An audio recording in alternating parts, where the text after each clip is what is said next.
9 ශ්‍රේණියේ ජෛව විවිධත්වය කියන පාඩම.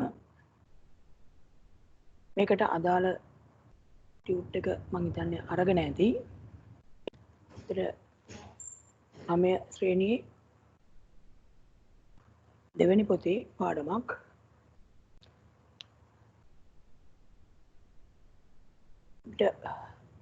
පාඩමට යන්න පුළුවන් මේ අපි බලමු මේ පොඩි වීඩියෝ එකක් තියෙනවා මුලින්ම. ඔය මයික්‍රොෆෝන් ඔෆ් කරගමු. බලමු මේ වීඩියෝ එක ටිකක් නරඹලා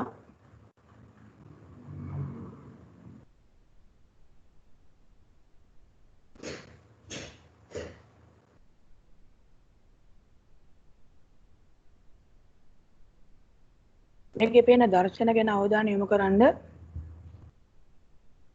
සද්දයක් ඇහෙන එකක් නැහැ. නමුත් මේ පරිසර ටික පොඩ්ඩක් හරියට නිරීක්ෂණය කරගන්න.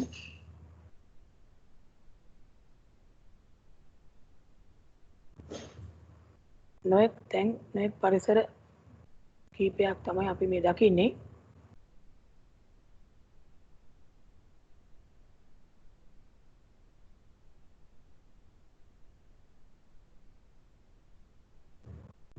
සමහර ස්ථාන මේ වගේ තැන් ඔබ දැකලා ඇති, ගිහින් ඇති. ඒවත් මතක් කරගන්න පුළුවන්. සමහර ස්ථාන දැකපු නැති විදිහවත් තියෙන්න පුළුවන්.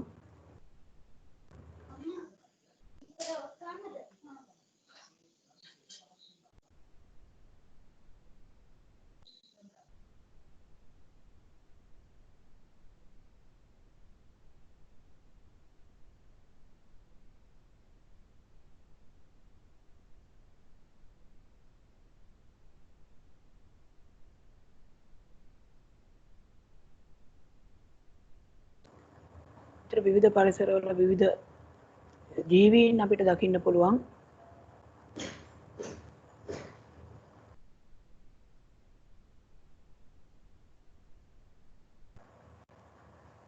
මේ මුහුද යට දර්ශන ටිකක්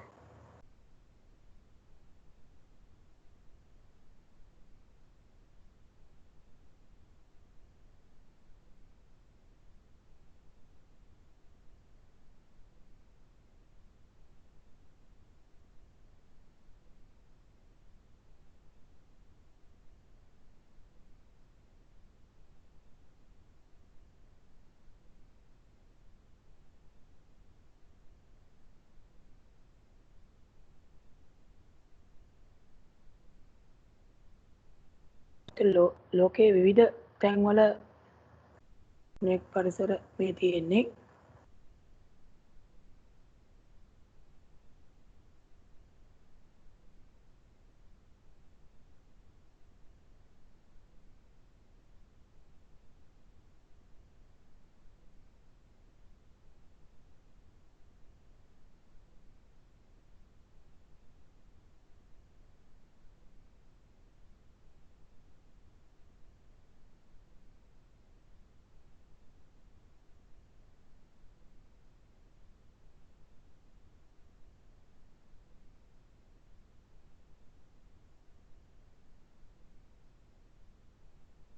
එක එක පරිසරවල ජීවත් වෙන නොයෙකුත් වර්ගවල සත්තු, ඒ වගේම පවතින ශාක ඔබට පේනවා ඇති.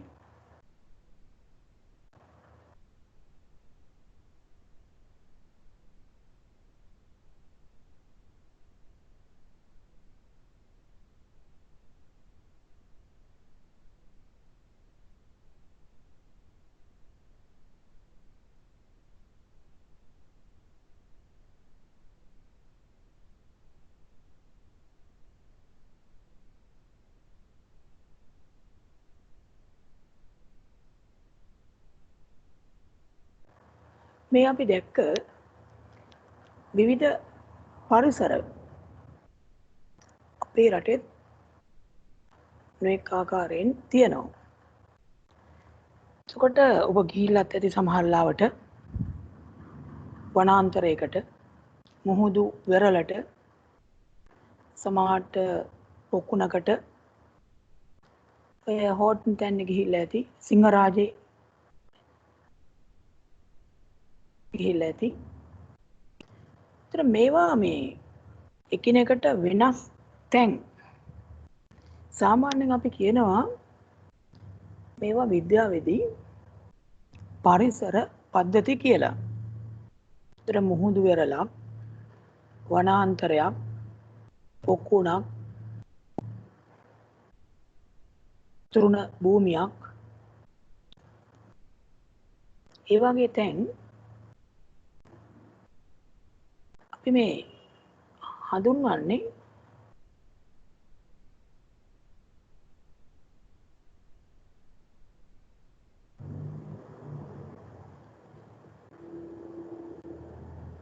පරිසර පද්ධති කියලා. ඒතර පරිසර පද්ධතියක් කියන්නේ මොකක්ද කියලා ඇහුවොත් මේක විස්තර කරගන්න පුළුවන් වෙන්න ඕන. දැන් උදාහරණ කියන්න පුළුවන් වෙයි. වනාන්තරයක් කියන්නේ පරිසර පද්ධතියක්. පොකුණක් කියන්නේ පරිසර පද්ධතියක්. මුහුදු වෙරළක්, මුහුද, තෘණ භූමියක් ඒවා පරිසර පද්ධති වලට උදාහරණ තමයි. ඒතර පරිසර පද්ධතියක හැඳින්වීම ගත්තොත් අපි විද්‍යාවේදී පරිසර පද්ධතියක් කියන්නේ යම්කිසි ප්‍රදේශයක ජීවත් වෙන ශාක සත්තු එහෙම නැත්නම් පොදුවේ ගත්තාම ජීවීන් ඒගොල්ලොත් එක්ක සම්බන්ධතා පවත්වන අර අජීවී කොටස් පස ජලය වාතය මේ ඔක්කොම එකට ගත්තාම ඒ පද්ධතිය තමයි පරිසර පද්ධතියක් කියන්නේ. කිසියම් ප්‍රදේශයක ජීවත් වෙන ජීවීනුත් ඔවුන් එක්ක අන්තර් ක්‍රියා සිද්ධ කරන පස්ස වාතය ජලය වගේ ඒවට පොදුවේ කියනවා භෞතික පරිසරය කියලා. ඒ භෞතික පරිසරයයි එකට ගත්තාම ඒක පරිසර පද්ධතියක් විදිහට හඳුන්වන්න පුළුවන්. හරි. ඔයගොල්ලන්ගේ ටියුට් එක කරලා ගන්නකො ජෛව විවිධත්වය. ඒකේ තියෙනවා පළවෙනි පිටුවේ උඩ වනාන්තරයක්, පුකුණක්, මුහුදු වෙරළක්, තෘණ භූමියක් ආදිය සැලකුව විට ඒවා පරිසර පද්ධති ලෙස හඳුන්වයි. හඳුන්වනු ලැබේ කියලා. ඒතර පරිසර පද්ධතියක් විදිහට හඳුනන එක විද්‍යාත්මකව ලියන විදිහ එතන අපි ඒක සටහන් කරමු. ටිකක් පොඩියට ලියමු. පරිසර පද්ධතියක් ලෙස හඳුන්වන්නේ කියන තැන ඉඳලම ලියාගෙන ආවත් කමක් නැහැ. තමාට ඊට මදි වේද දන්නේ නැහැ. හරි ලියමුකෝ එතන. කිසියම් ප්‍රදේශයක ජීවත් වන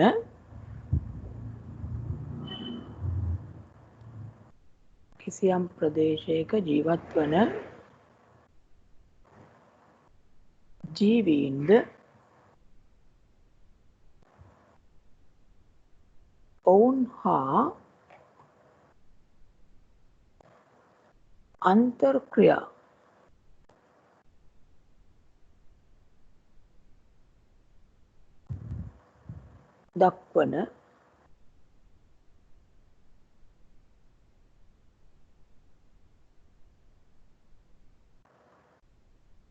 ඔවුන් හා අන්තර්ක්‍රියා දක්වන පස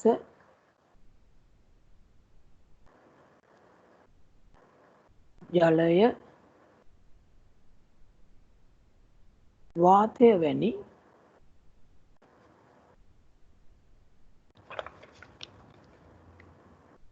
භෞතික පරිසරයද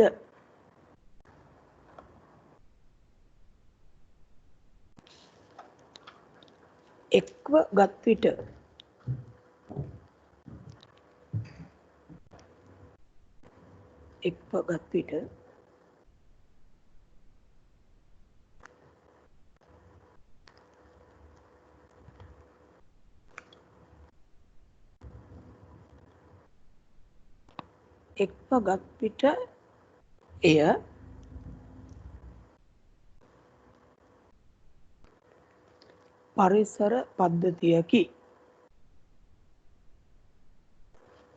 එය පරිසර පද්ධතියකි.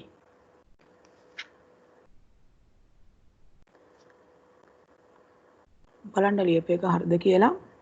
කිසියම් ප්‍රදේශයක ජීවත් වන ජීවීන්ද ඔවුන් සමග අන්තර්ක්‍රියා සිදු කරන පස වාතය ජලය වැනි භෞතික පරිසරයද එක්ව ගත් විට එය පරිසර පද්ධතියක් ලෙස හැඳින්වේ. නම් පරිසර පද්ධතියකි. හරි, මේ රූපය බලන්න. දැන් ඔය තියෙන්නේ ඔය කියපු එකට ගැලපෙන පරිසරයක්. ජීවීන් ඉන්නවා. මේකුත් සත්තු දකින්න පුළුවන්. ඒ වගේම ශාක තියෙනවා. දැන් මේ පරිසරය ඇතුලේ ඔය සත්තු ශාක ජීවත් වෙද්දී අර පස ජලය වාතය එක්ක මොනවද තියෙන අන්තර්ක්‍රියා මෙතනත් සමහර ඒවා පේන්න තියෙනවා. දැන් සමහරු සත්තු ගත්තොත් ජලය බීමට ගන්නවා, පානය කරනවා. පරිසරයේ තියෙන විවිධ ශාක වර්ග ආහාර විදිහට ගන්නවා. ඉතින් සමනල්ලු ගස් වලින් වාසස්ථාන සපය ගන්නවා. සමහර වෙනත් සත්තුත් වාසස්ථාන සපය ගන්නවා. මල් වලින් පැණි බොනවා සමනල්ලු. ඊට අමතරව දැන් සමහර සත්තු වෙන සත්තුන්ව මරාගෙන කන්නත් පුළුවන්. ඊළඟ ශාක පොළවෙන් ජලය උරා ගන්නවා. වායු ගෝලයෙන් ප්‍රභා සංශ්ලේෂණයට කාබන් ඩයොක්සයිඩ් උරා ගන්නවා. දැන් මේවා අන්තර්ක්‍රියා. ඊට අමතරව මේ සත්තු වායු ගෝලයෙන් ඔක්සිජන් ගන්නවා ශ්වසනයට. ඒ වගේම මේගොල්ලෝ පිට කරන කාබන් ඩයොක්සයිඩ් වායුව අවට වායු ගෝලයට නිදහස් වෙනවා. ඒතර මේ අන්තර්ක්‍රියා ගොඩක් ජීව අජීව කොටස් අතර තියෙනවා. ඒතර මෙහෙම පද්ධතියක් තමයි පරිසර පද්ධතියක් කියන්නේ. සාමාන්‍ය පරිසර පද්ධතියකට පුළුවන්කම තියෙනවා ස්වාධීනව පවතින්න. ඒ කියන්නේ බාහිරින් උදව් නැතුව ඒ පරිසර පද්ධතිය ඇතුලේ තියෙන දේවල් පාවිච්චි කරගෙන පවතින්න පුළුවන්. දැන් මේ පේන පරිසර පද්ධතිය ගත්තොත් ඒකට කවුරුත් ගිහිල්ලා මේ ගස් වලට පොහොර දාන්න ඕනේ නැහැ. ඒවා ස්වභාවිකවම පරිසරයෙන් ලබා ගන්න පුළුවන්. ඒ වගේ මේ සත්තුන්ටත් ගිහිල්ලා කෑම දෙන්න ඕනේ නැහැ පිටතින්. මේ පරිසරය ඇතුළේ මේවා ලබා ගන්න පුළුවන්. ඒතර මේ වගේ මේ පරිසරයේ විවිධ අන්තර්ක්‍රියා තියෙනවා වගේම ස්වාධීනව පවතින්න පුළුවන්කමක් තියෙනවා. එහෙම ඒකකයක් තමයි පරිසර පද්ධතියක් කියන්නේ.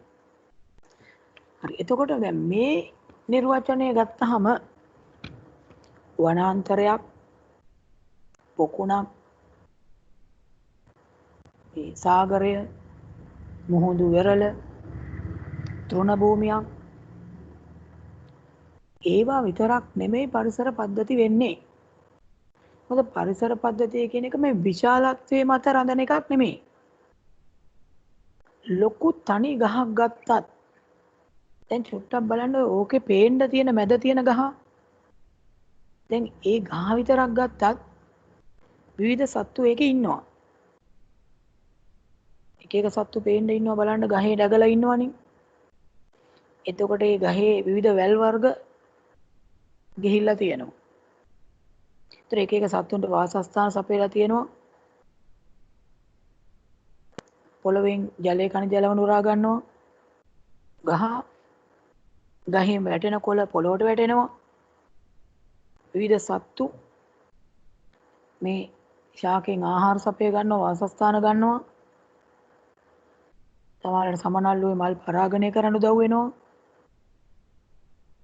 ඒතර මේ තනි ගහක් ගත්තත් ඒ තනි ගහත් විවිධ ජීවීන් එක්ක අන්තර්ක්‍රියා තියෙනවා.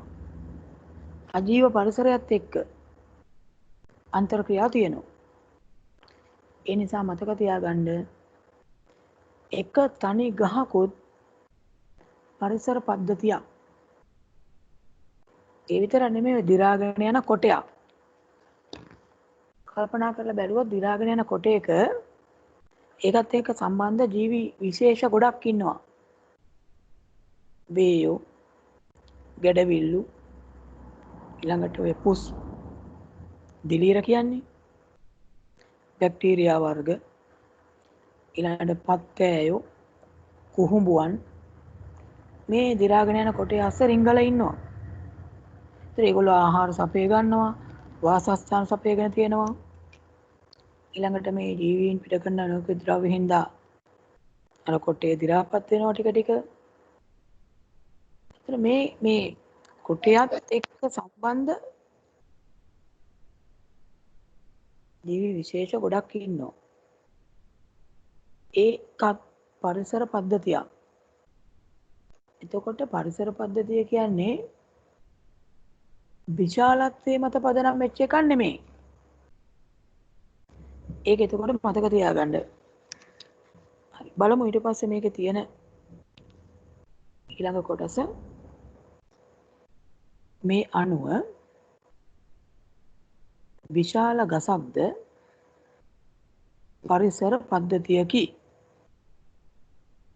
ඊට හේතුව එහි විවිධ ජීවි විශේෂ අන්තර්ක්‍රියා දක්වන අතර අජීවී පරිසරය සමගද සම්බන්ධතා ඇත. පරිසර පද්ධතිවල වෙසෙන සතුන් ශාක, භෞතික පරිසර, දේශගුණික සාධක මේවෙන් වෙනස් වෙනවා.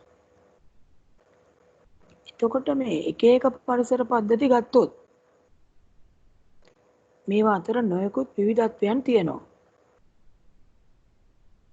බලමු මේ අපි මෙහෙම පරිසර පද්ධති කීපයක් නිරීක්ෂණය කළා. මේ තියෙන පරිසර පද්ධති කීපයක්. මේ තවත් පරිසර පද්ධති තියෙනවා. බලන්න මේවා නොයෙක් වෙනස්කම් අපිට පේනවා. තියෙන ගස්වල වෙනස්කම්, දේශගුණික සාධක, ඊළඟට ඉන්න සත්තු විවිධාකාර වෙනස්කම් මේ එක එක පරිසරවල තියෙනවා.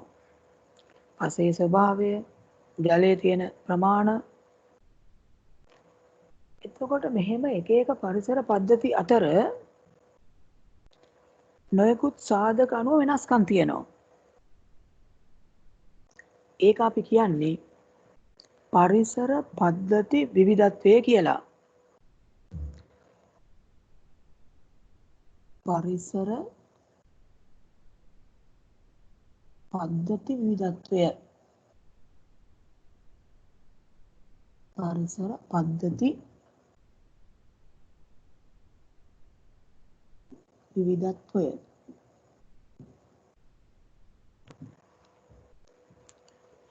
ඒක පැහැදිලි ඇති. ඒතර පරිසර පද්ධති වල වෙසෙන නොයෙක් සත්ව වර්ග, ශාක වර්ග, ඊළඟට භෞතික පරිසරය, දේශගුණික සාධක, මෙන්න මේවැන් වෙනස් වීම හින්දා එක පරිසර පද්ධතියක් තව පරිසර පද්ධතියකින් වෙනස් වෙන්න පුළුවන්. මේකට කියනවා පරිසර පද්ධති විවිධත්වය කියලා. පරිසර පද්ධති විවිධත්වය. හරි. ඊට පස්සේ යම් එක පරිසර පද්ධතියක් ගත්තත් ඕක ඇතුලේ නොයෙකුත් ජීවී වර්ග ඉන්නවනේ. අර කලින් අපි බලපු පරිසරය බලන්න මේකේ විවිධාකාර ජීවීන් ඉන්නවා. දැන් මේ ජීවීන්ගේ පෝෂණ ක්‍රම වෙනස්. මෙතන සමහරව ඉන්නවා ශාක භක්ෂකයි. අලියා, ජිරාෆ්, සීබ්‍රා වගේ අය, සමනලයා ශාක භක්ෂක අය. ඒ අතරේ තව කට්ටියක් ඉන්නවා මාංශ භක්ෂකයි. කොටියා එතන පේන ඉන්නවා, සිංහයා ඉන්නවා. ඒ වගේ අය මාංශ භක්ෂක පෝෂණ ක්‍රමයේ බැලුවොත්. ඒත් එක්කම තවත් ඉන්නවා සර්ව භක්ෂක අයත්. ඉතින් එතකොට දැන් පෝෂණ ක්‍රම අනුව විවිධත්වයක් තියෙනවා. ඊළඟට වාසස්ථාන ගත්තාමත් නොයෙකුත් වෙනස්කම් මේ අය අතර දකින්න පුළුවන්. සමහරු ගස්වල ඉන්නේ. සමහරු භූමියේ භෞමික පරිසරයේ. සමහරු වතුරේ ඉන්න අය ඉන්නවා. මේ වාසස්ථාන අනුවත් එක එක සත්තුන්ගේ වෙනස්කම් තියෙනවා. දැන් ප්‍රජනන ක්‍රම ඊළඟට දේහයේ හැඩයේ ස්වභාවය එහෙම වෙනස්කම් එක එක ජීවි වර්ග අතර තියෙනවා. දැන් අලියයි සිංහයයි ගත්තොත් පැහැදිලිව වෙනස්. ජිරාෆ් අලියා ගත්තොත් ඒත් වෙනස්. සමනලයයි මුවයි ගත්තොත් ඒත් වෙනස්. ගස්වලත් දැන් ජලජ ශාක තියෙනවා. අර මහා වෘක්ෂ තියෙනවා. වැල් වර්ග තියෙනවා. එකිනෙකට වෙනස්කම් ගොඩක් තියෙනවා. බලන්න ඊට පස්සේ තියෙන ඡේදය යම් පරිසර පද්ධතියක ජීවත් වන ජීවි වර්ග හෙවත් ජීවි විශේෂ. මේ ජීවි වර්ග වලට කියනවා විද්‍යාවේදී ජීවි විශේෂ කියලා. ජීවි විශේෂවල පෝෂණ ක්‍රම ඒ වගේම ප්‍රජනන ක්‍රම, දේහ ස්වභාවය ආදිය එකිනෙකාගෙන් වෙනස්ය. මෙලෙස පරිසර පද්ධතියක ජීවි විශේෂ අතර පවතින විවිධත්වය. ඒකට කියනවා විශේෂ විවිධත්වය කියලා. විශේෂ විවිධත්වය. මේ විශේෂ විවිධත්වය කියන්නේ ජීවි විශේෂයක් කියන ජීවි වර්ගයක්. ඒතර පරිසර පද්ධතියක මේ වගේ නොයෙකුත් ජීවි වර්ග ඉන්නවා. මේකට කියන්නේ විශේෂ විවිධත්වය. මෙතන විශේෂ කියලා කියන්නේ මේ ජීවි වර්ග කියන අදහස අර එතන කලින් වාක්‍යයක තිබ්බා. ඒ ඡේදය බලන්න යම් පරිසර පද්ධතියක ජීවත් වන ජීවි වර්ග හෙවත් ජීවි විශේෂ. අන්නේ කොටස ජීවි වර්ග හෙවත් ජීවි විශේෂ කියන කොටස highlight කරගන්න. එතන මේ විශේෂ කියන එකේ අදහස් වෙන ජීවි වර්ග කියන එක. එතන මේ ජීවි වර්ග අතර විවිධත්වය කියලා මේක කියන්නේ විශේෂ විවිධත්වය. මේ රූප වල බැලුවොත් එක එක අයගේ බාහිර රූපේ වෙනස්. ආමේ ස්වභාවය වෙනස්. සංචරණය කරන ක්‍රමය වෙනස්. ඊළඟට මේ ආහාර ගන්න විදිහ වෙනස්. කන්න ආහාර වර්ග වෙනස්. වාසස්ථාන මේවා ඔක්කොම විවිධත්වයන්. මේවට අපි කියන්නේ එක පරිසර පද්ධතියක ඉන්න එක එක ජීවි වර්ගවල විවිධත්වයට කියන්නේ විශේෂ විවිධත්වය කියලා. දැන් මේ පරිසර පද්ධතියක නොයෙකුත් විශේෂයන් ඒ කියන්නේ ජීවි වර්ගයන් ඉන්නවනේ. හරි පොඩි ක්‍රියාකාරකමක් කළොත් ඔබ නොයෙකුත් පරිසර වලට ගිහින් තියෙනවා. මතක් කරගන්න පුළුවන්. බලන්න මේකේ පරිසර පද්ධතියක විශේෂ විවිධත්වය හඳුනා ගැනීමට පහත ක්‍රියාකාරකම සිදු කළ හැකිය. පරිසර කිහිපයකට ගොස් නිරීක්ෂණය කරන්න. ඔබට හමු වූ ජීවි විශේෂ පහත ලෙස වර්ග කර සටහන් කරන්න. මේක හරිනම් ශේෂ්ත්‍රචාරිකාවක් වගේ ගිහිලා කරන්න ඕන එකක්. හැබැයි මේ පරිසර ගොඩක් ඒවට ඔයගොල්ලෝ ගිහින් ඇති. දැන් දැකලා ඇති. හරි බලන්න පොඩ්ඩක් පොඩි වෙලාවක් දෙන්නම් මේ පගුවක් තියෙනවා. ඒකේ පරිසර 3ක් තියෙනවා. හරි ඔය පරිසර වලට ගියාම හම්බ වෙන ශාක විශේෂ කීපයක්, සත්ත්ව විශේෂ කීපයක්, ශුද්‍රජීවි විශේෂ කීපයක් ලියන්න තියෙන්නේ. ඒතර ඒ පරිසර වලට ආවේනික වෙච්ච යම් යම් ශාක සත්තු ඉන්න පුළුවන්. ටිකක් කල්පනා කරලා ඔය කොටුව ඇතුලේ වර්ග කීපයක් ලියමු. ඕනම් පැන්සලෙන් ලියමු. හරි පොඩි වෙලාවක් දෙන්න ඉක්මනින් කරන් බලන්න මේ ක්‍රියාකාරකම. වනාන්තරයකට ගියොත් හම්බ වෙන ශාක විශේෂ 4-5ක් ලියන්න. ඒ කියන්නේ ශාක වර්ග 4-5ක්. ඊළඟට මේ වනාන්තරයක හම්බ වෙන්න පුළුවන් සත්ත්ව විශේෂ කීපයක්. ඊළඟට ශුද්‍ර ජීවි විශේෂ. හරි. ලියමු බලන්න.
මේ එක එක පරිසර වලදී ඔබ නිකන් කල්පනා කරලා බලන්න එකිනෙකට වෙනස් ශාක සත්තු හම්බ වෙනවා.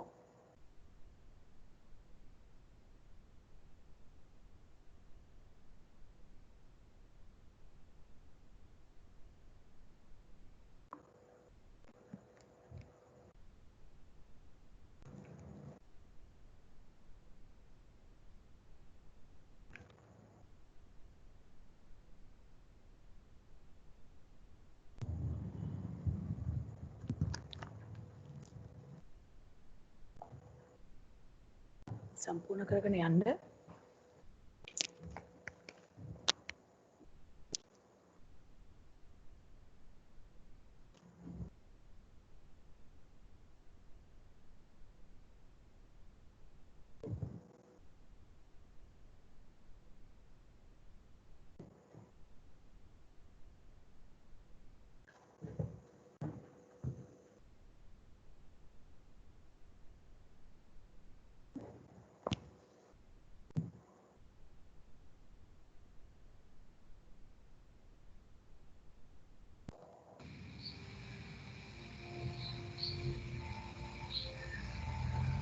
මයික් එකක් ඔන්නලා තියෙන ඔෆ් කරගන්න.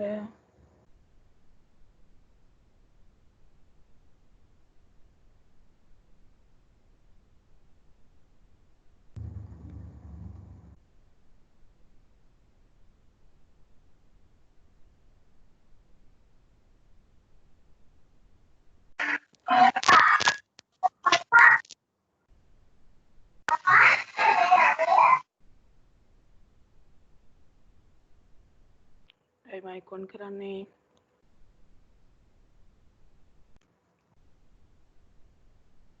බෝලේ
මයික් එක අනවශ්‍ය විදිහට ඔන් කරන කෙනාට දැන් මෙතනින් අයින් වෙන්න සිද්ධ වෙයි.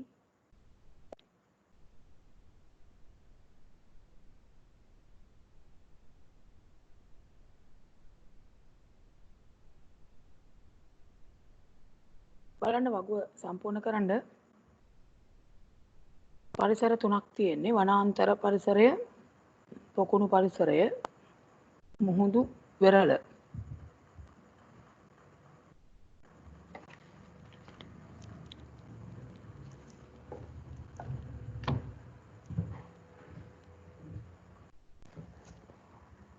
වනාන්තර පරිසරයේ මොනවද හම්බ වෙන ශාක?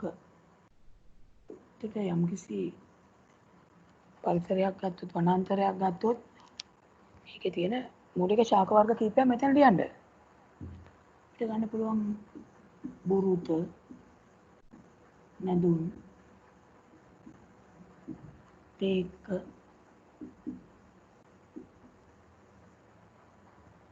දෙවුල්, තෘණ ශාක,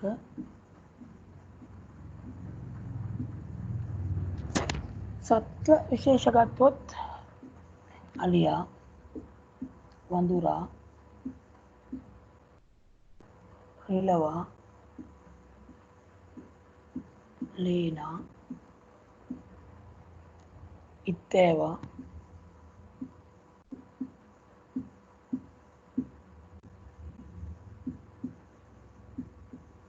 ඕගොල්ලන්ගේ මේ වගේ සත්ත්ව විශේෂ ගන්න පුළුවන්.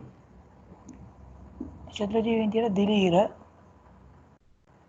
බැක්ටීරියා,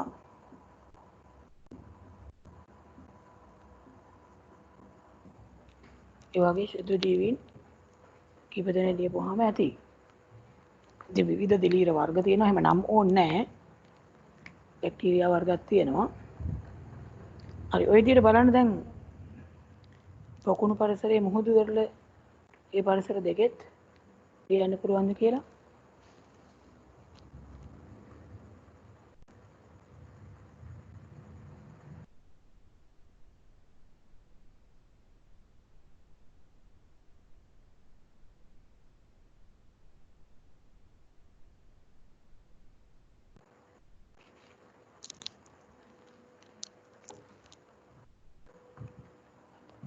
පොකුණු පරිසරයක තියෙන ශාක සත්ත්ව විශේෂ මීට වඩා ටිකක් වෙනස්.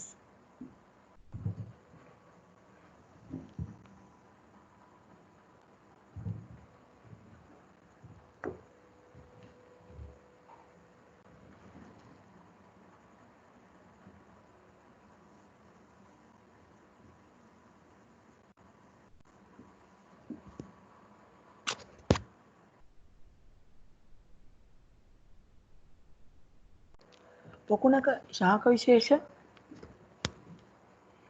පොකුණ මතු පිට තියෙනවා, ගිලිලා වැඩෙනවා තියෙනවා. ඕලු,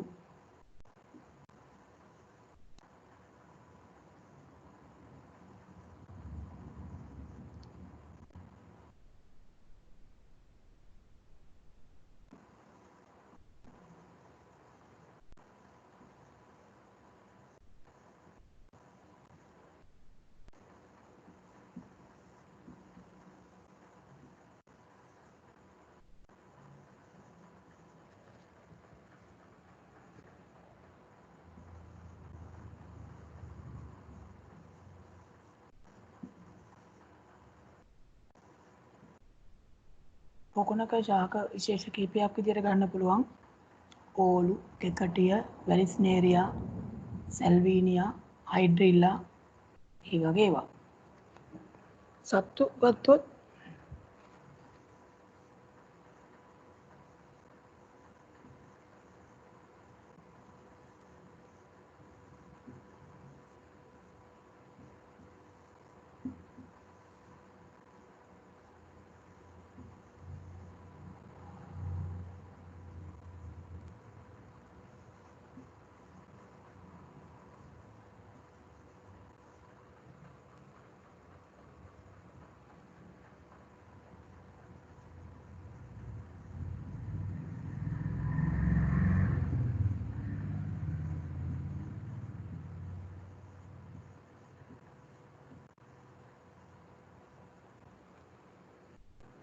ඒ වගේම ක්ෂුද්‍ර ජීවීන් විදිහට ක්ලැමිඩෝමෝනාස්,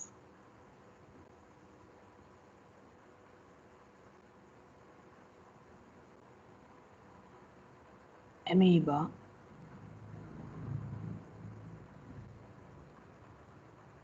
ඇල්ගී වර්ග, නීල හරිත ඇල්ගී,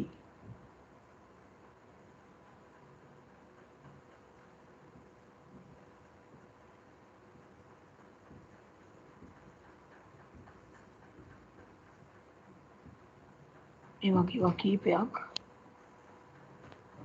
ලියන්න පුළුවන්. ඔය පොකුණු පරිසරයක්.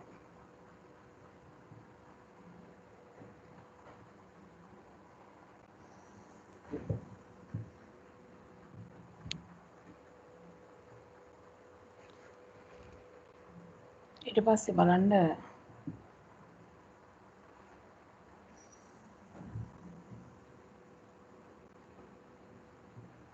මුහුදු වෙරළ.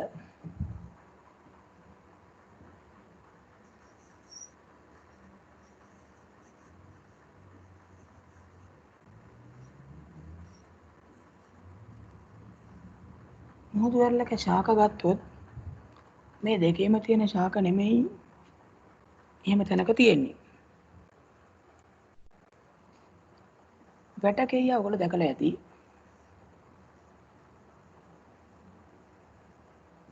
ඒ වගේම බිම තියෙනවා බින් තඹුරු කියන වර්ගය.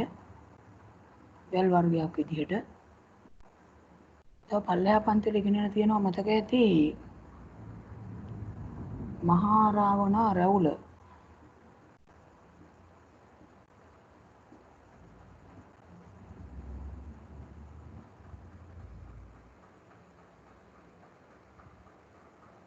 මේ වගේ ඒවා ගන්න පුළුවන්. සත්ත්ව විශේෂ ගත්තොත් කකුලුවන්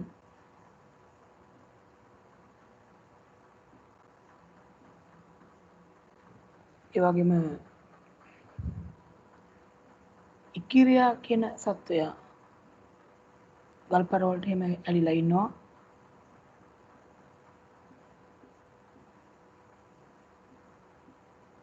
කැස්පේවා මේ මුහුදු වෙරළේ තව ඉන්නවා බෙලි ඇණයා කියලා සත්වයක්. බෙලි ඇණයා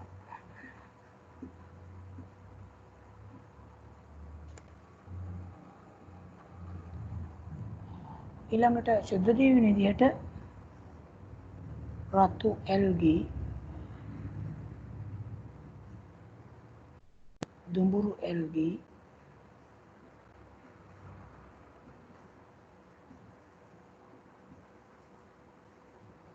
හරිත ඇල්ගී ඇල්ගී වර්ග තමයි ගොඩක්ම ඉන්නේ. දැන් මේ තියෙන්නේ විවිධ පරිසර කීපයක ශාක විශේෂ, සත්ත්ව විශේෂ, ක්ෂුද්‍රජීවි විශේෂ වල විවිධත්වය. එතකොට වෙනත් පරිසර පද්ධති ගත්තාමත් මේ වගේ නොයෙකුත් වෙනස්කම් දකින්න පුළුවන්. මේක බලන්න දැන් ඔයගොල්ලෝ මීට වඩා වෙනස් උදාහරණයක් ලියලා තියෙන්න පුළුවන්.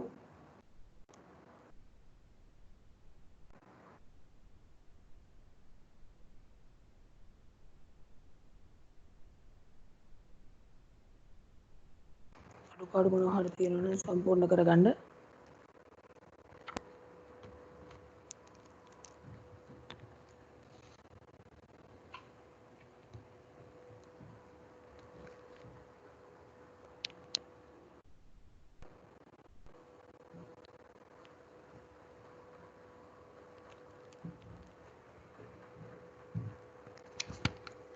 හොඳයි.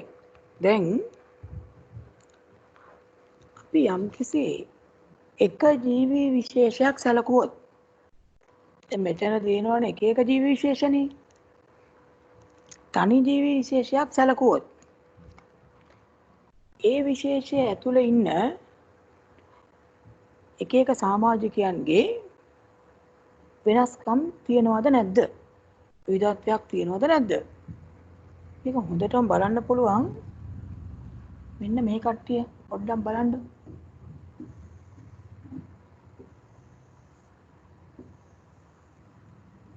මේ ඉන්නේ එකම විශේෂයක කට්ටිය.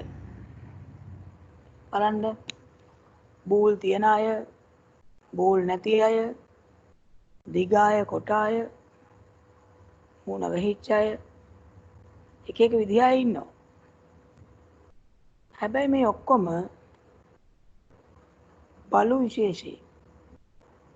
නොයෙකුත් වෙනස්කම් තිබුණට මේ ඔක්කොම බලු කියන විශේෂයට අයිති.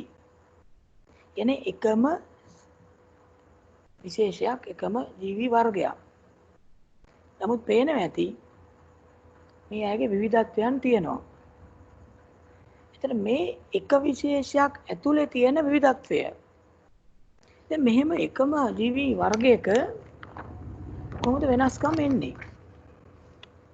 දැන් මිනිස්සුන්ගේ ගත්තාමත් මේ වගේ නොයෙකුත් වෙනස්කම් තියෙනවා. මිනිස් විශේෂය ඇතුලේ එක එක විදිහේ වෙනස්කම් දකින්න පුළුවන්. පොඩ්ඩක් අපි කල්පනා කරලා බැලුවොත් එහෙම වෙනස්කම් හොයාගන්න පුළුවන්.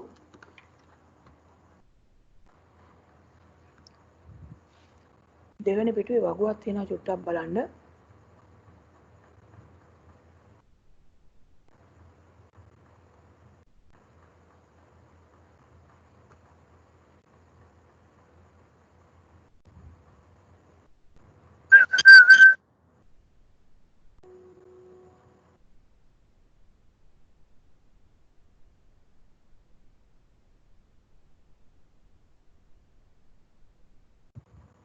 වගුවේ තියෙන කාරණා පොඩ්ඩක් හොඳට බලන්න. හරි. ඕකේ ඔබට අදාළ ඒ ලක්ෂණ තියෙන තැන්වල හරි දාන්න. ඒ කියන්නේ දැන් සමහර අයට පුළුවන් ඔබේ දිව රෝල් කිරීමක් කරන්න. මේ රෝල් කරනවා කියලා කියන්නේ මෙහෙම දිව තියෙනවා නම් මේ විදිහට දෙපැත්තෙන් ඔන්න ඔහොම නවන්න පුළුවන්. අතින් අල්ලලා නෙමෙයි ඔබට කට ඇතුළේ දිව තියෙද්දි මෙහෙම රෝල් කරන්න පුළුවන් නම් ඒකට කියනවා දිව රෝල් කිරීමේ හැකියාව කියලා. ඒක තියෙනවා නම් රෝල් කළ හැකිය කියන කොටුවේ හරියක් දාන්න. රෝල් කරන්න බැරි නම් නොහැකි කියන තීරුවේ හරියක් දාන්න. ඊළඟට තියෙනවා මේ නිදහස් කම්පෙති ඇත කියලා. මොකද්ද මේ නිදහස් කම්පෙති කියන්නේ?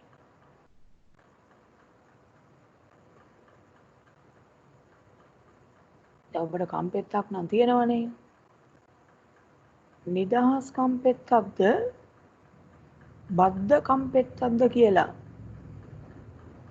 බලන්න පුළුවන්. මෙන්න මේ විදිහනම් ඔබේ කම්පෙත්ත ඇවිල්ලා අර සම්බන්ධ වෙන තැන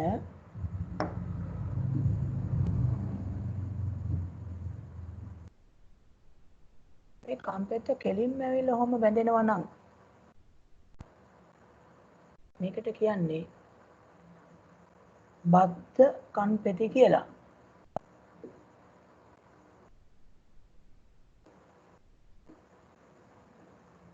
බද්ධ කම්පෙති. හැබැයි සමහර අයගේ මේ කම්පෙත්ත සම්බන්ධ වෙන තැන හොඳට බැලුවොත් මෙන්න මෙහෙම ඉරිලා වගේ තියෙනවා. මෙහෙම ඇවිත් ඔන්නෝම ඉරිලා වගේ තියෙනවා. දැන් මේක තේරුම් ගන්න පුළුවන් මේ බුදුහාමුදුරන්ගේ බුදු පිළිමවල මේ බුදුහාමුදුරන්ගේ කම්පෙත්ත තියෙන්නේ මෙන්න මේ ස්වරූපයෙන්. ඒකට කියන්නේ නිදහස් කම්පෙත්තක් කියලා. නිදහස් කම්පෙති.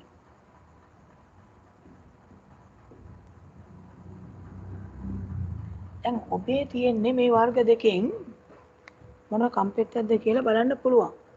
කෙලින්ම කම්පෙත්ත ඇවිල්ලා සම්බන්ධ වෙලා තියෙනවා නම් බද්ධ කම්පෙති. අර අන්තිම කෙලවර පොඩ්ඩක් ඉරිලා වගේ නම් ඒක නිදහස් කම්පෙත්තක්. පස්සේ බලන්න පුළුවන් කණ්ණාඩියක් ඉස්සරහට ගිහිල්ලා. ඊළඟට තියෙනවා සමහර අයගේ අපි දන්නවා මේ හිස කෙස් ගත්තාම කෙලින්ම මෙහෙම කූරු තියෙන්නේ. රැලි නැහැ. සමහර අයට තියෙනවා රැලි සහිත හිස කෙස්. රේල් කොණ්ඩ කියලා අපි කියන්නේ. රැලි සහිත හිස කෙස් තියෙන්නේ. ඒතර ඒක සමහර අයගේ බලන්න පුළුවන් රේල් කොණ්ඩ තියෙන්නේ. සමහර අයගේ තියෙන්නේ මේ රැලි රහිත කොණ්ඩ. ඍජු හිස කෙස්.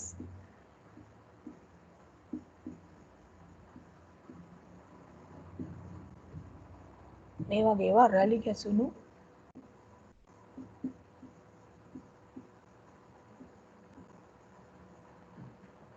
හිස කෙස්.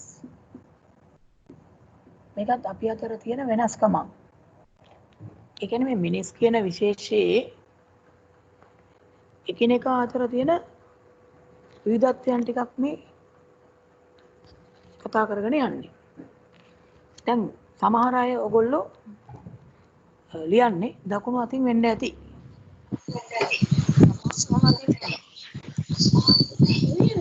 මේ දකුණ හුරු සහ ඇයි තාම ඉන්නේ නැත්තේ?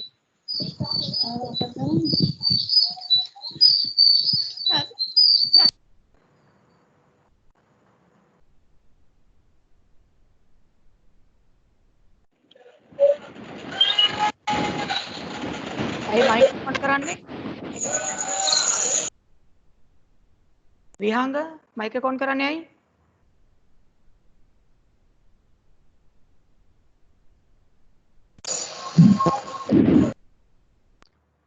අයින් වෙන්න ඕනද ගෲප් එකෙන්?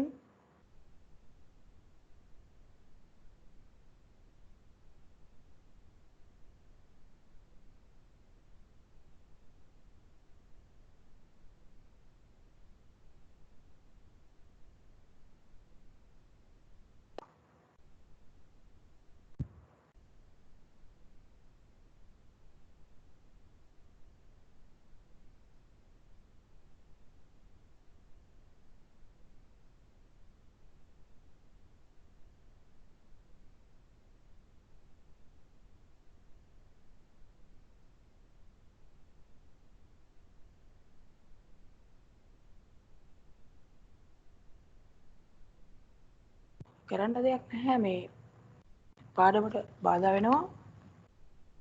ඒ වගේම ඔබ කවුරු හරි කරපු වැරද්දක් නිසා. මොකද මේ සම්බන්ධ නැති අයට දීලා තියෙනවා. ඔය මයික් එක ඔෆ් කරගන්න මම දැන් කලින් දවසකත් කිව්වා ඔය ඔක්කොම වැටෙනවා. ඔය සම්බන්ධ වෙලා ඉන්න එකේ එමි අංකෙත් එක වැටලා තියෙන්නේ.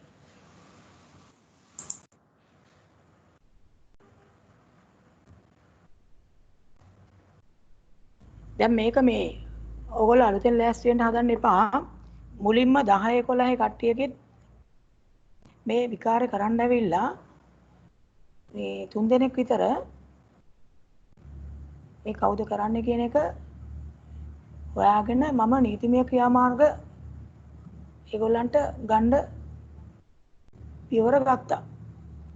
මේක මේ පන්තියට සම්බන්ධ වුණත් නැති වුණත් මට කරන්න දෙයක් නැහැ. හොයාගෙන යද්දී පන්ති එක්කෙනෙක් වුණත් නැති එක්කෙනෙක් වුණත් ළමෙක් වුණත් වැඩිහිටියෙක් වුණත් කරන්න දෙයක් නැහැ.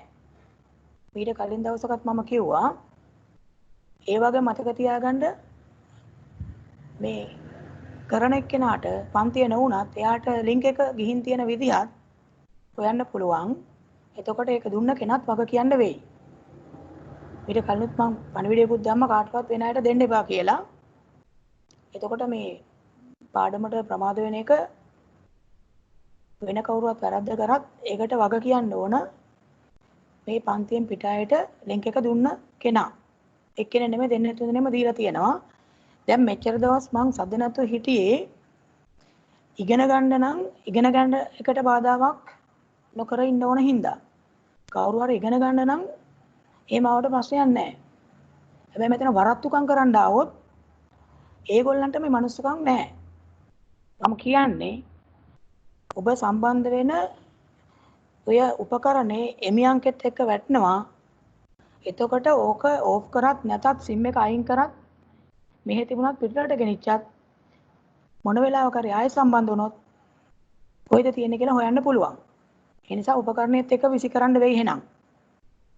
එහෙනම් සමාවක් නැහැ. මේ ළමයි 100 ගානකගේ කාලය එක්කෙනෙක්ගේ විනාඩි 5ක් කියන්නේ 100ෙන් වැඩි කරාම විනාඩි 500ක්. ඒතර ඩේටා යනවා, මුදල් යනවා, මගේ කාලය යනවා. ඒ හින්දා මේක අපරාධයක් වෙනවා. හින්දා මේ අන්තර්ජාලය උදව් කරගෙන කරන අපරාධ වලට අයිති වෙන්නේ. හින්දා ලෑස්ති වෙන්න එපා අමාරු වැටෙන්න.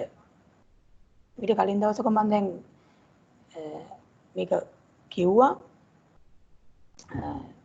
ඒක තේරෙන්නේ නැති කවුරු හරි දැන් ඇවිල්ලා ඉන්නවා නම් හෝ නොදන්න කෙනෙක් ඇවිල්ලා ඉන්නවා නම් නැවත මම මේ කියන්නේ මේ සෙල්ලම් පටන් ගන්න එපා වෙන ඕන කෙනෙක් එක්ක එක කරන මාත් එක්ක කරන්න ලෑස්ති වෙන්න එපා.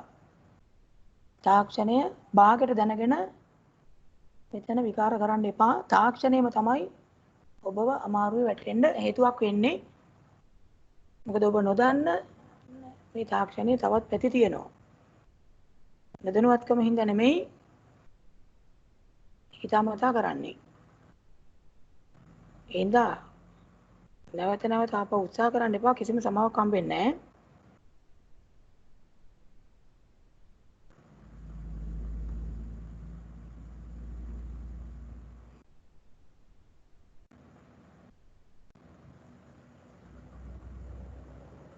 අනිත් එක ඔබත් දැනගන්න යාළුවෝ කියලා ඉන්න උන් යාළුවද කියන එක ඇත්තටම මොකද උන් යාළුකමට ඔබත් එක්ක ඉන්නවා හැබැයි උන්ගේ හිතේ තියෙන යාළුකමක් නෙමෙයි.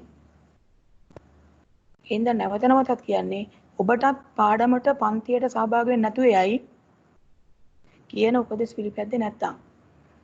ඊට කලින් මම ගෲප් එකකටත් දැම්මා මේ ලින්ක් වෙන කාටවත් යවන්න එපා කියලා.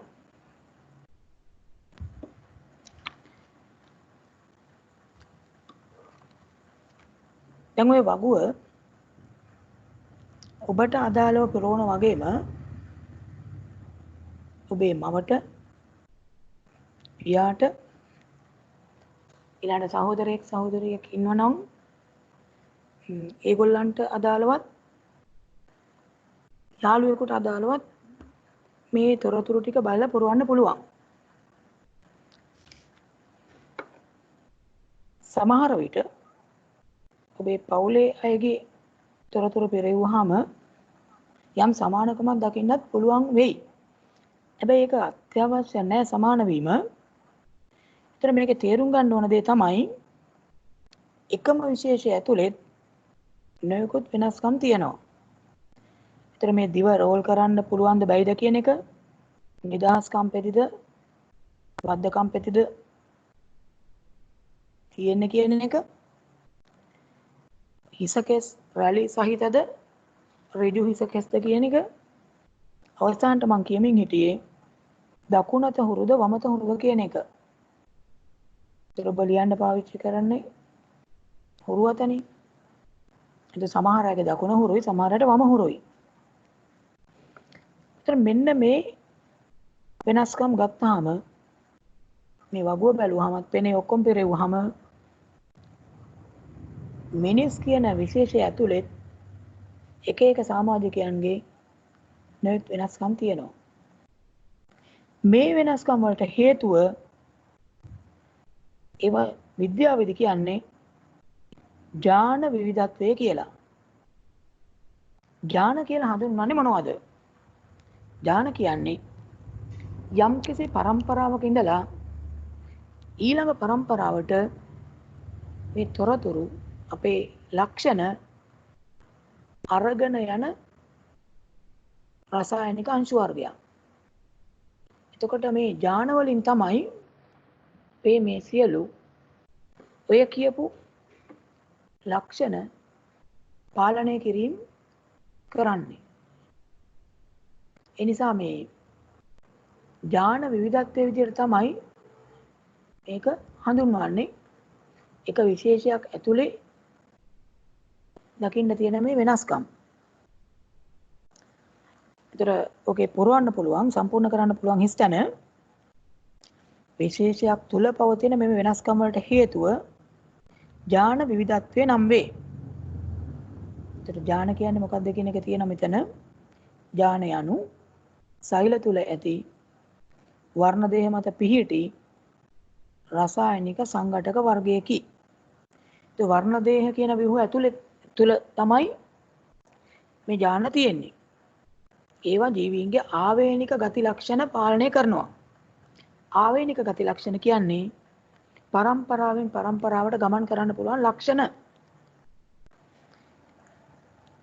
දැන් මේ අද ඉන්න මිනිස්සයා අර කැලේ හිටිය තිරිසන් සත්වයා හා සමාන කෙනා නෙමෙයි.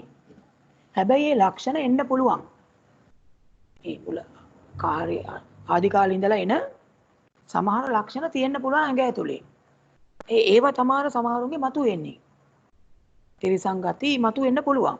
මොකද ඒ ඥානවලම තියෙනවා නම් ඒවා අයින් කරන්න බෑ. හැබැයි දැනට මේ සංස්කෘතියක් ඇතුලේ හැදිච්ච අද අපි දකින මිනිස්සයා නූතන මානවයා කියලා කියන්නේ. මේ නූතන මානවයාගේ විද්‍යාත්මක හැඳින්වීම විද්‍යාත්මක නමක් තියෙනවා. මේ නම කියලා කියන්නේ ඕගොල්ලන්ගේ දාලා තියෙන ඔය අමල් කමල් සමන්මලි රේණුකා ඒ වගේ නම් නෙමෙයි. විද්‍යාත්මකව මිනිසා හඳුන්වන්න තියෙන විද්‍යාත්මක නාමය. මොකක්ද ඒ නාමය? Homo sapiens sapiens කියලා කියන්නේ. Homo sapiens කියලා අද ඉන්න මේ මානවයා විද්‍යාත්මකව හඳුන්වන නම.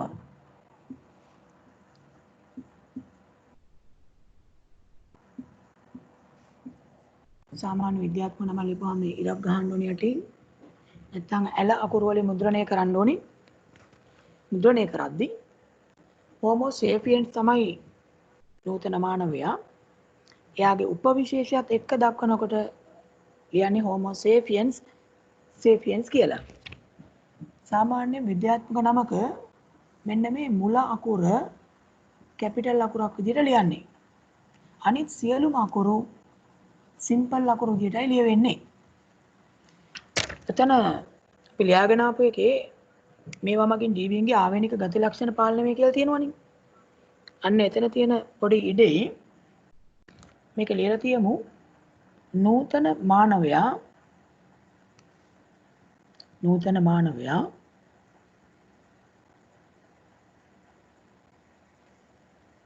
Homo sapiens sapiens මේ නම කියන්නකො විද්‍යාත්මක නම Homo sapiens sapiens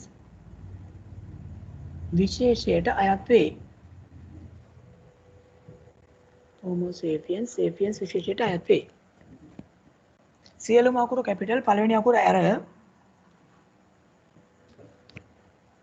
මේක තමයි මෙතකොට මිනිසාගේ විද්‍යාත්මක නාමය වෙන්නේ. හරි දැන් මේ ජීවීන්ගේ විවිධත්වය එහෙම නැත්නම් ජෛව විවිධත්වය පිට ආකාර තුනකට බෙදන්න පුළුවන්.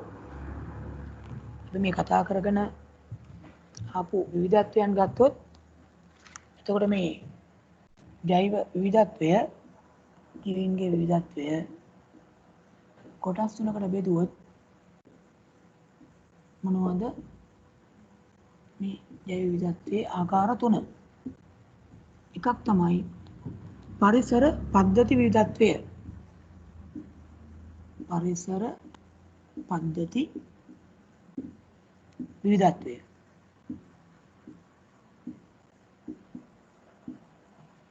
විශේෂ විවිධත්වය.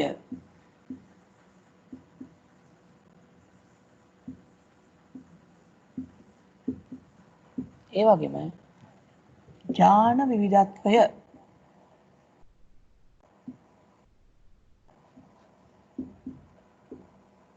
ඥාන විවිධත්වය.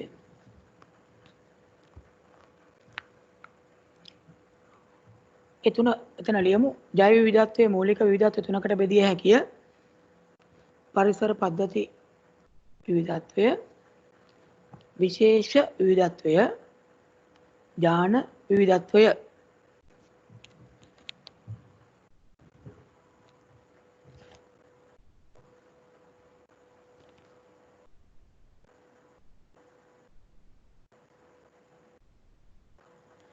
දැන් ජෛව විවිධත්වය. එතන මේ ජීවීන් අතර පරිසර පද්ධති අතර තියෙන මේ විවිධත්වයේ වැදගත්කම් මොනවද? එක පරිසරයක් තව පරිසරයකින් වෙනස් වීමත් ඒ පරිසරය ඇතුලේ ඉන්න එක එක සත්ව විශේෂ එකිනෙකාගෙන් වෙනස් වීමත් එකම විශේෂය ඇතුලේ ඉන්න සත්තුන්ගේ විවිධ වෙනස්කම් තිබීමෙන් මොකද්ද වැදගත්කම? ප්‍රධානම දේ තමයි අර ඉස්සෙල්ලම අපි බලනකොටත් දැක්කා පරිසරයේ සුන්දරත්වය ඉහළ යනවා මේ විවිධත්වය නිසා. ඒ කියන්නේ එක එක ජීවීන්, එක එක සත්තු, ඒ වගේ අය ඉද්දී නිකුත් සුන්දරත්වයන් මතුවෙනවා. අර පළවෙනියටම අපි එකපු රූපෙත් මේක දකින්න පුළුවන් වුණා. ඊළඟට පරිසරයේ සමතුලිත බවට මේක උදව්වක් වෙනවා. ඒ කොහොමද?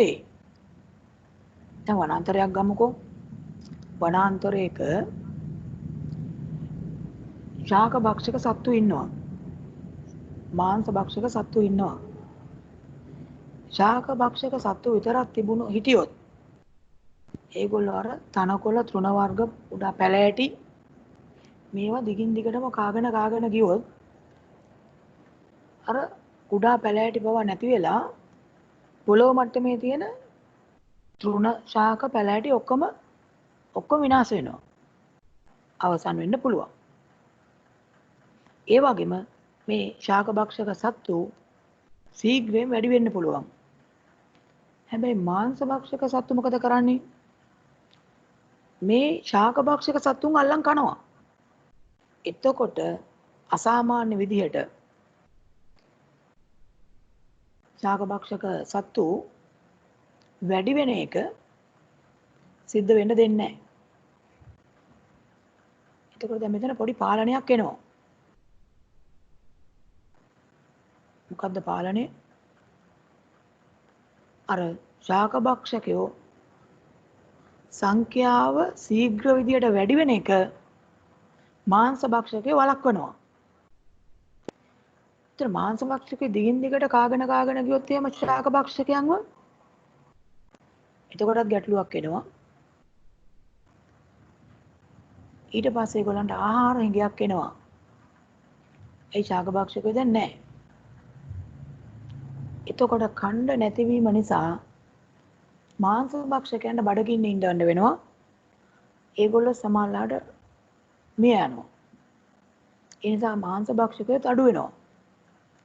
මේ වගේ දැන් එක එක පෝෂණ ක්‍රම තියන අය සිටීම නිසා පරිසර පද්ධතියේ ජීවීන් සංඛ්‍යාව පාලනය වෙනවා. ඒ විතරක් නෙමෙයි දැන් අර ජීවීන්ගේ වාසස්ථාන ගත්තාම එක එක ජීවීන් එක එක තැන්වලනේ ජීවත් වෙන්නේ. එතකොට අර මුලින්ම අපි දැකපු රූපේ බලන්න මෙන්න මේකේ එක එක සත්තු ඉන්න තැන් වාසස්ථාන විදිහට පාවිච්චි කරන තැන් විවිධ තැන්නේ. හැබැයි දැන් ඔක්කොම සත්තු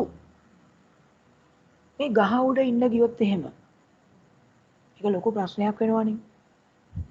ඉඩකඩ සම්බන්ධ ගැටලුවක් එනවා. එතකොට මේ සත්තු අතර විශාල තරඟයක් ඇති වෙනවා. අර වාසස්ථානේ ලබා ගන්න ගැටුම් ඇති වෙනවා. ඒ නිසා මේ විවිධත්වය තියෙන නිසා ජීවීන් අතර තරඟය අඩු වෙනවා. කෑම වලටත් ඒක තියෙනවා.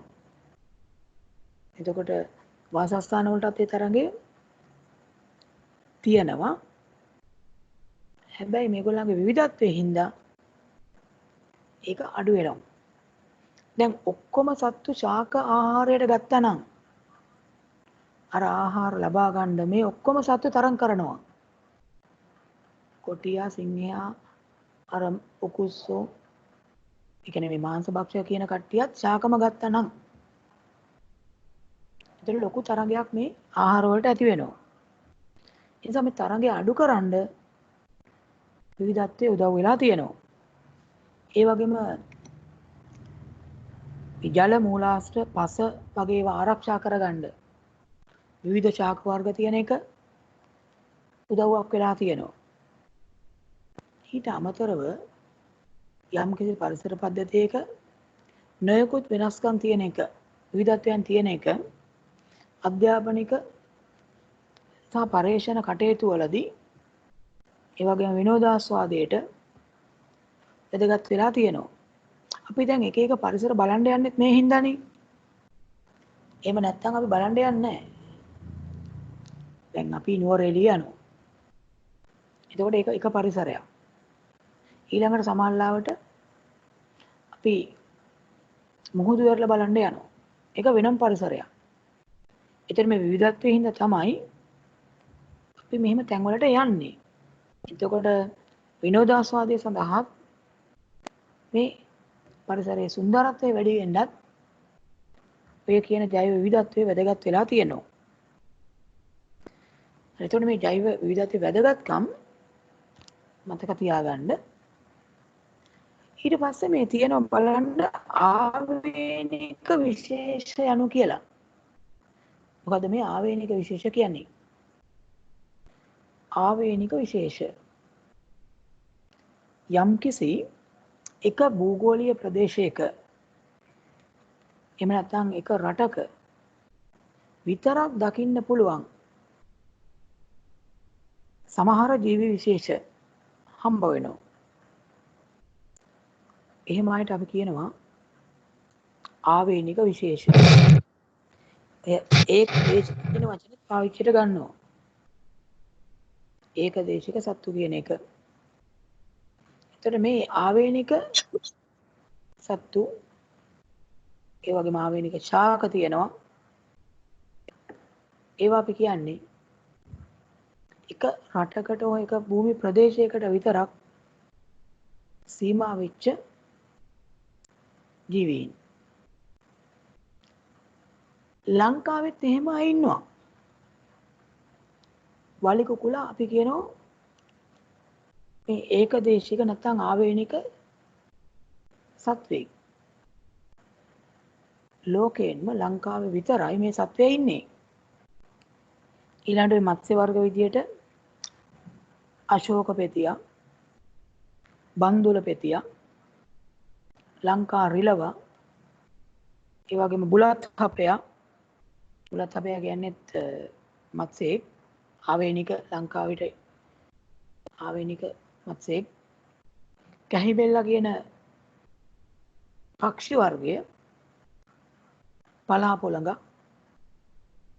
මේගොල්ලොත් ආවේනික විශේෂ. එතකොට මේ අය ලෝකෙ වෙන කොහෙවත් දකින්න නැහැ. ඉතින් මේගොල්ලෝ ආරක්ෂා කර ගැනීමත් වැදගත් වෙනවා. මොකද මෙහෙන් නැති වුණොත් ලෝකෙම මේ සත්තු වඳ වෙලා ගිහින්. ඉතින් එහෙම වඳ වෙච්ච සත්ව විශේෂ ගැනත් ඔයගොල්ලෝ අහලා ඇති. ඒතර ආවේනික සත්තු වඳ වෙන්න තියෙන හැකියාව වැඩි. මොකද ඒක පරිසරයක විතරයි ඉන්නේ. එතන නැති වුණොත් සම්පූර්ණ ලෝකෙම වඳ වෙලා යනවා. එහෙනම් ආවේනික විශේෂ කියන්නේ කවුද කියලා එතන ලියමු. එක් භූගෝලීය ප්‍රදේශයක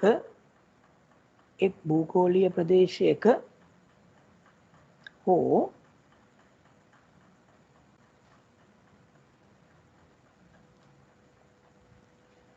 එක් රටක පමණක්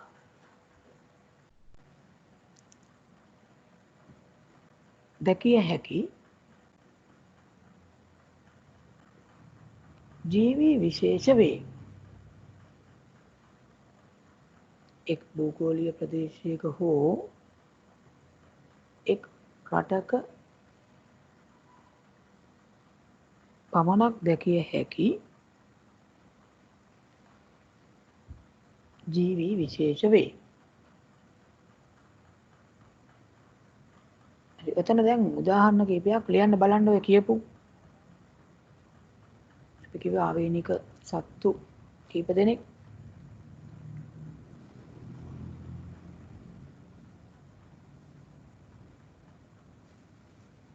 ලියන්න පුළුවන් වලි කුකුලා,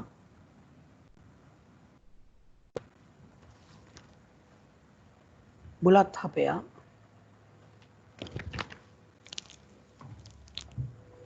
වලි කුකුලා, බුලත් හපයා,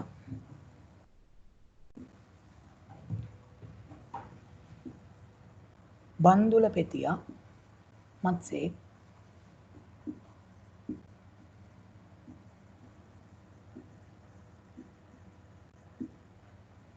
අශෝක පෙතියා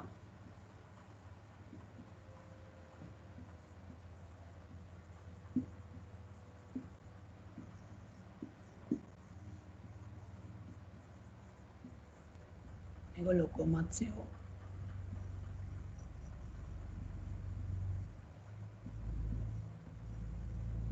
කැහිබෙල්ලා කියන කුරුල්ලා ඒ වගේම වත රතු මල් කොහා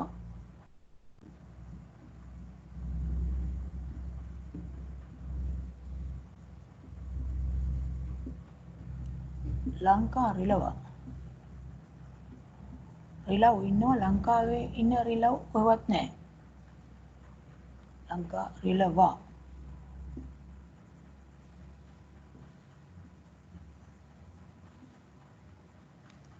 වලි කුකුලා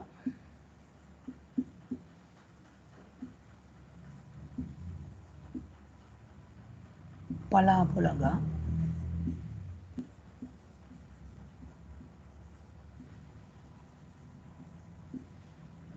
මේ කීප දෙනෙක් අපේ රටට ආවෙන එක සත්ත්ව විශේෂ කීපයක්.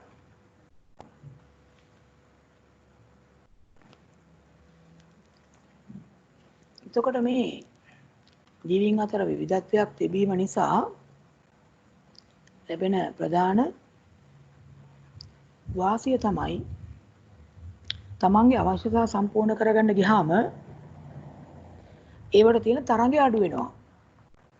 මොකද එක එක්කෙනාගේ ගන්න ආහාර වර්ග වෙනස් වීම, සංචරණ ක්‍රමය වෙනස් වීම, ඉන්න වාසස්ථාන වෙනස් වීම, ඒ වගේ කාරණා නිසා ඒගොල්ලන්ට ජීවත් වෙනකොට තමන්ගේ අවශ්‍යතා සම්පූර්ණ කරගන්න තියෙන තරඟය අඩුවීමක් වෙනවා.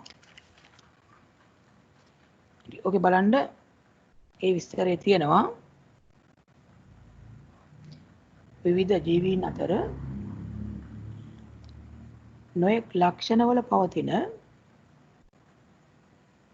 නොයෙක් ලක්ෂණවල විවිධත්වයක් පැවතීම නිසා ජීවත් වීමේදී තම අවශ්‍යතා සපුරා ගැනීමට ඇති තරඟය අඩු වී තිබේ. උදාහරණයක් තියෙනවා මේ වාසස්ථාන වලට තියෙන තරඟය අඩු වෙනවා. ඒ විතරක් නෙමෙයි. ආහාර සඳහා තරඟය අඩු වෙනවා. ඒ වගේම සහකරුවෙකු හෝ සහකාරියක සොයා ගැනීමේ තරඟයත් අඩු වෙනවා. ඔක්කොම එක වගේ වුණා නම් අර හැමෝගෙම කැමැත්තත් එක වගේ වුණා නම් යම් තෝරා ගැනීමක් කරන්න ගියාම ලොකු තරගයක් ඇති වෙනවා. හැබැයි එක එක්කෙනා විවිධ වීම නිසා අර එක්කෙනෙක්ම තෝරා ගැනීම අඩුවීමක් වෙලා තියෙනවා. ඒ නිසා මේකත් ජෛව විවිධත්වයේ ප්‍රතිඵලයක්. එතකොට ඊට පස්සේ බලන්න මේකේ කවුරුමක් තියෙනවා. දැන් විවිධත්වය ගැන කිව්වේ. විවිධ පක්ෂීන්ගේ හොටවල් වල විවිධත්වය රූප මගින් දක්වන්න. ඔවුන් ගන්න ප්‍රධාන ආහාර වර්ග දක්වන්න.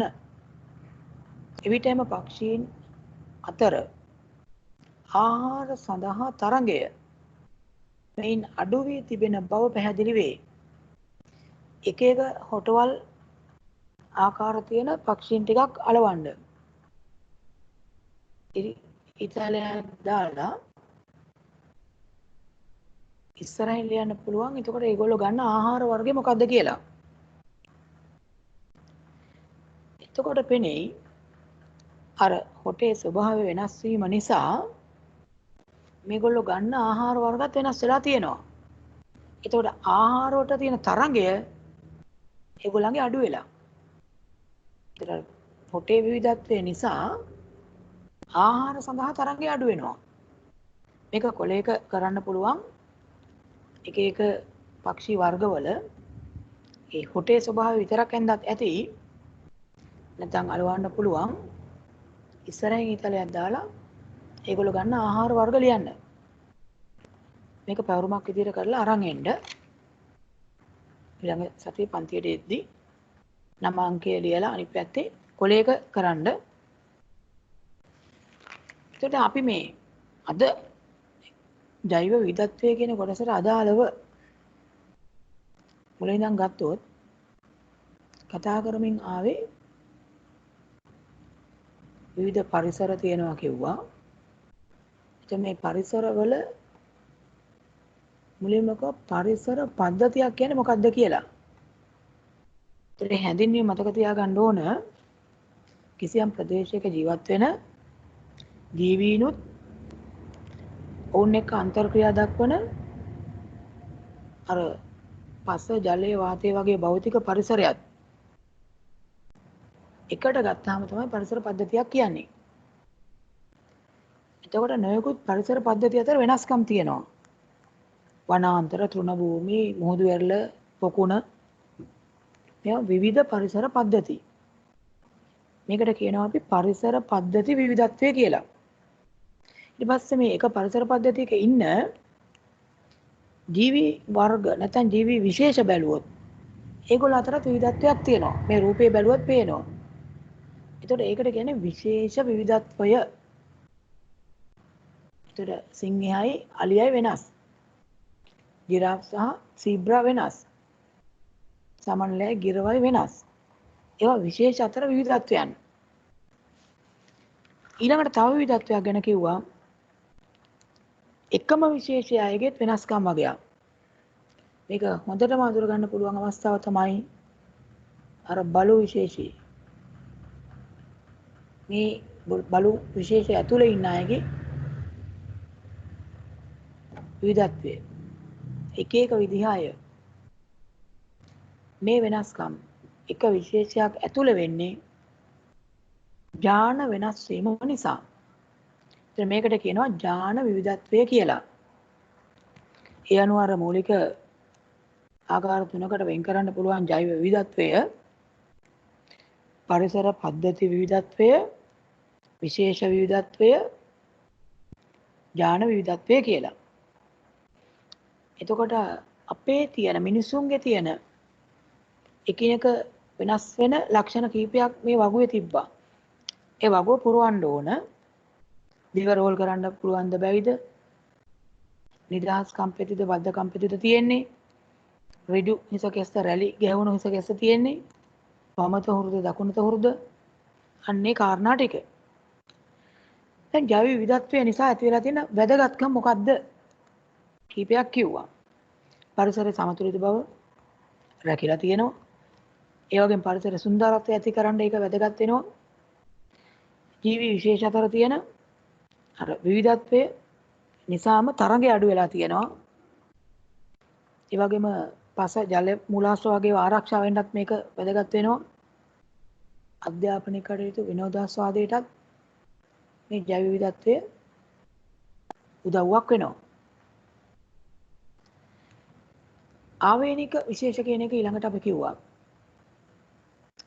යම් භූගෝලීය ප්‍රදේශයක එහෙම නැත්නම් රටක පමණක් දැකිය හැකි ජීවි විශේෂ තමයි ආවේනික විශේෂ කිව්වේ.